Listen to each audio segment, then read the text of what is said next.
Hello বন্ধুরা, লাঞ্চে হোক বা রাতে ডিনারে চটজলদি আর মুখরোচক কিছু খেতে চাইলে তোমরা কিন্তু মিষ্টি কুমড়োর এই রেসিপিটা একবার হলেও বাড়িতে বানিয়ে দেখতে পারো।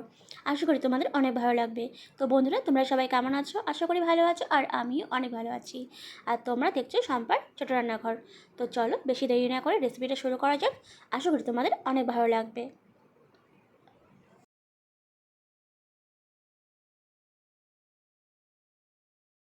তো রেসিপিটি বানানোর জন্য দেখো এখানে আমি মিষ্টি কুমড়ো নিয়ে নিয়েছি। আর মিষ্টি কুমড়োগুলোকে এখন আমি ছোটো ছোটো করে কেটে নেব। তো দেখো আমি মিষ্টি কুমড়োগুলো কিন্তু এইভাবে কেটে নিয়েছি, একদম চারকোনা করে, আর একটু পাতলা পাতলা করে, বেশি পাতলাও না বেশি মোটাও না, এইভাবে কেটে নেবে। তারপর আমি 3 থেকে 4 বার ভালো করে ধুয়ে রেখেছি। আর দেখো এখন আমি একটা কড়াই নিয়ে নিয়েছি, আর কড়াইতে দিচ্ছি 1 মগের মতন জল। জলটা একটু বুঝিয়ে দেবে তোমরা।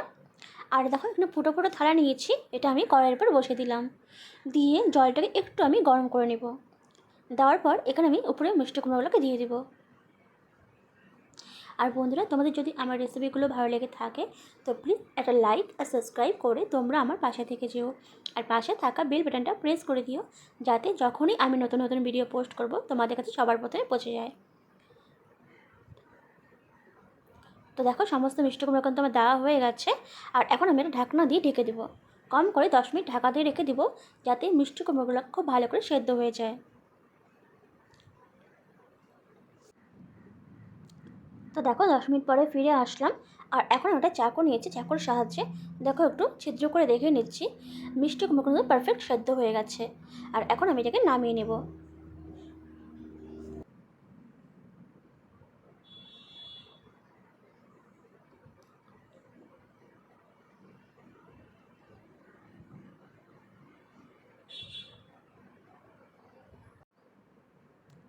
তো দেখো সবগুলো কুমড়ো আমি নামিয়ে নিয়েছি। আর এখন আমি একটা মিক্সচার মেশিন নিয়েছি, মিক্সচার মেশিনে আমি কুমড়োগুলোকে দিয়ে আমি ভালো করে পেস্ট করে নেব।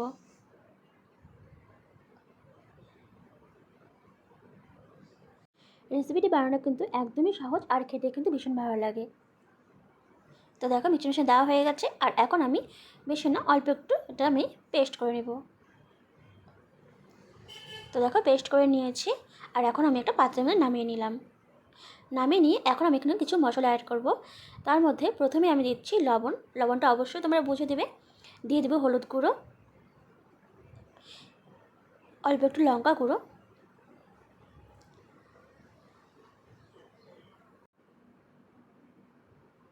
ঝালের পরিমাণটা অবশ্যই তোমরা বুঝে দিবে।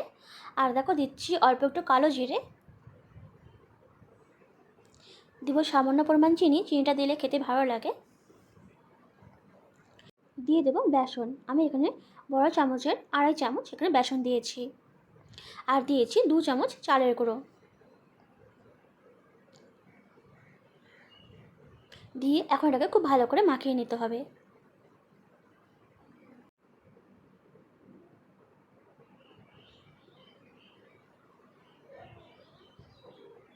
তো দেখো মাখানো হয়ে গেছে। আর এখন আমি একটা কড়াই নিয়ে নিব। কড়াই দিব সর্ষের তেল।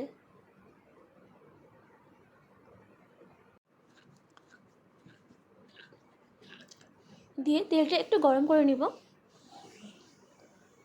দিয়ে এখন আমি ছোটো ছোটো করে বড়ার মতন করে ভেজে নেব।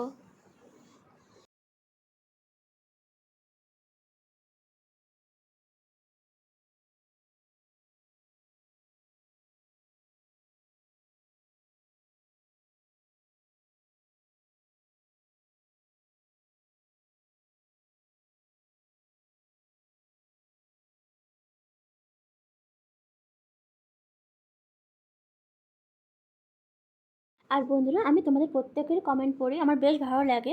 আর তোমাদের কমেন্টগুলো সত্যি আমাকে উৎসাহিত করে, যাতে আমি আরও নতুন নতুন ভিডিও তোমাদের সামনে আনতে পারি। তোমরা যদি কোনো রেসিপি আমার থেকে দেখতে চাও তাহলে অবশ্যই আমাকে কমেন্ট বক্সে জানাতে পারো, আমি দেওয়ার চেষ্টা করব। আর অবশ্যই তোমরা আমার পাশে থেকো, কারণ তোমরা পাশে থাকলে হয়তো আমি এগিয়ে যেতে পারবো। তো দেখো সমস্ত বড়া দেওয়া হয়ে গেছে। আর বন্ধুরা অবশ্যই মাথায় রাখবে, যখন এক পাশটা একটু লাল হবে তারপরে বড়াগুলো উল্টে দিবে, না হলে কিন্তু ভেঙে যেতে পারে। তো দেখো এক পাশটা লাল হয়েছে, তারপরে কিন্তু আমি আস্তে আস্তে উল্টে দিচ্ছি। আর এই বড়াগুলো কিন্তু একদমই একটু নরম হাতে ভাজতে হবে, না হলে কিন্তু ভেঙে যেতে পারে। তো দেখতেই পাচ্ছ অনেকটা কিন্তু লাল লাল করে আমি ভেজে নিয়েছি, আর একটু হালকা ভেজে নিয়ে আমি নামিয়ে নিব।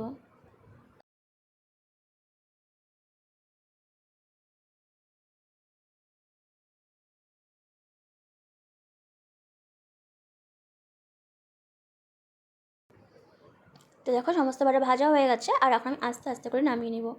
একদমই হালকা হাতে ভাজতে হবে, না হলে কিন্তু বড়াগুলো ভেঙে যেতে পারে।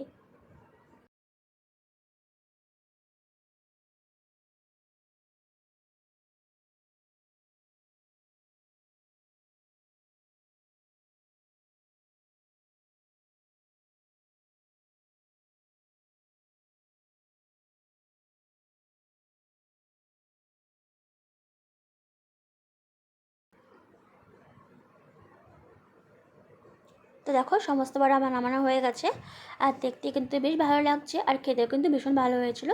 তোমরা অবশ্যই মিষ্টি কুমড়ার চপ খেয়েছো, কিন্তু একটু অন্যরকমভাবে, আর আমি একটু অন্যরকমভাবে বানালাম। আশা করি তোমাদের রেসিপিটা ভালো লাগবে। আর যদি বন্ধুরা সত্যি তোমাদের রেসিপিগুলো ভালো লেগে থাকে, তো প্লিজ একটা লাইক, কমেন্ট, শেয়ার আর সাবস্ক্রাইব করে তোমরা আমার পাশে থেকে যেও, আর পাশে থাকা বেল বাটনটা প্রেস করে দিও, যাতে যখনই আমি ভিডিও পোস্ট করব তোমাদের কাছে পৌঁছে যায়।